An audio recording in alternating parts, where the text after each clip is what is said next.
like Vice President Pence said, our nation's in a lot of trouble. I am a CEO of an investment bank that I co-founded 20 years ago with my father, and it's grown to be about 400 employees across the nation. I have a deep understanding of economics and what's the money supply problem due to all the spending we have, all the pressure that banks are facing right now because of inflation, and now the Fed trying to stop inflation.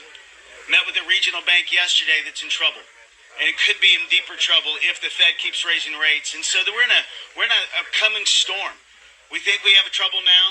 It could be much more severe, and so I'm seeing a pathway through that. I'm really running for the next generation. I've got 5 kids, 13 to 23, so I'm running for my kids, my grandkids to be, your kids as well, because we don't navigate this the right way.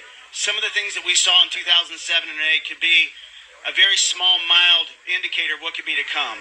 I really do feel this way. If we don't solve our biggest problems, which are inflation, our debt, and navigate it correctly, we could set up the next generation likely to have the weakest economic foundation since the Great Depression. We have to do that.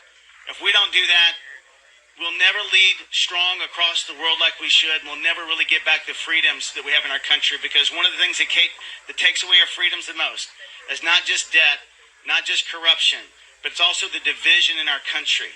And so I'm also running as a pastor. My wife and I have been in ministry for 24 years, and we founded a church 10 years ago. And I think everybody knows we have a deep spiritual problem in our country.